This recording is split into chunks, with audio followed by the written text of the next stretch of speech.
આ છે ધાંગધ્રા રાજભાઈ માનું મંદિર અને તમને દેખાડું ધાંગધ્રાની અંદર રાજભાઈ માનું મંદિરના તમને દર્શન કરાવું. કેમ છો મારા ગુજરાતી મિત્રો? તો આજ આપણે દર્શન કરવા આવ્યા છે મારા રાજભાઈ માના મંદિરે, અને એ પણ ધાંગધ્રામાં. અને જો અહીંયા સામે મંદિર છે એટલે વિડીયોમાં બને રહો, તમને પૂરેપૂરા માતાજીના મંદિરના અંદર દર્શન કરાવું અને મંદિર પણ દેખાડું. અને જો ફાઇનલી આપણે નજીક આવી ગયા છે. આ છે ગેટ, જે અંદર માતાજીના મંદિરની અંદર જવાનું છે. ઘર અને મંદિર બંને ભેરું છે, એટલે જો વિડીયોમાં જોતા રહેજો. અને જો આ રીતનો બહારનો કંઈક વ્યૂ છે. હાલો ત્યારે આપણે જઈએ અંદર. અને જો આ બહારથી કંઈક આ રીતનું દેખાય છે, અને આપણે અંદર જઈએ દર્શન કરવાનું, તમને દેખાડીએ બધું માતાજીનું અંદર મંદિર સરસ મજાનું. અને ફાઇનલી આપણે અંદર આવી ગયા. અને જો હજુ અંદર છે તો થોડુંક અંદર જવાનું, આપણે થોડુંક દેખાડી દીધું. અને આ છે રાજભાઈ માનું મંદિર જે ઘરમાં છે.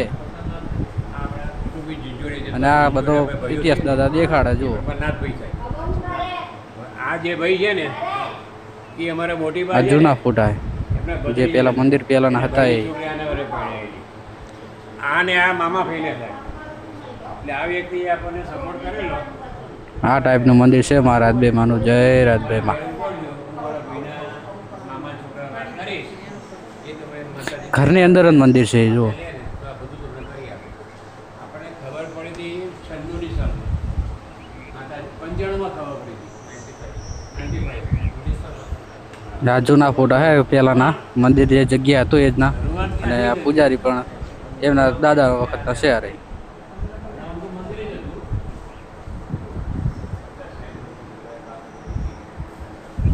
અરે આ ટાઈપનું મંદિર હતું મારા રાજભાઈ માનું. અને ફાઇનલી આપણે સરસ મજાના માતાજીના દર્શન કરી લીધા, અને આપણે આવી ગયા છે બહાર. અને જો બહાર આપણે ગેટ વાગી દીધો, અને જઈએ આપણે પાછા ગાડી બાજુ.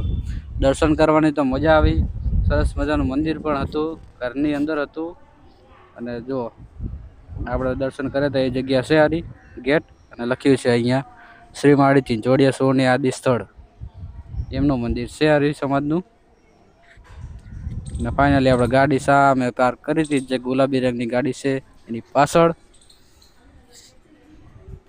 જો જગ્યા આંગળી છે એટલે ગાડી દૂર મૂકવી પડે.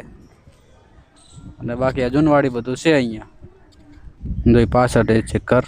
ને ફાઇનલી વિડીયો ગમ્યો હોય તો લાઈક કરી દો, શેર કરી દો, અને સબસ્ક્રાઈબ પણ કરી નાખજો. આપણે ગાડી આવી ગયા છે. ગાડી સામે છે જૂનો દરવાજો, ને આગળ મંદિર છે માતાજીનું. ત્યાંથી આપણે ટર્ન મારવાનો હોય છે, એટલે કોઈ પણ આવો તો આ રીતનું લોકેશન છે યાદ રાખજો.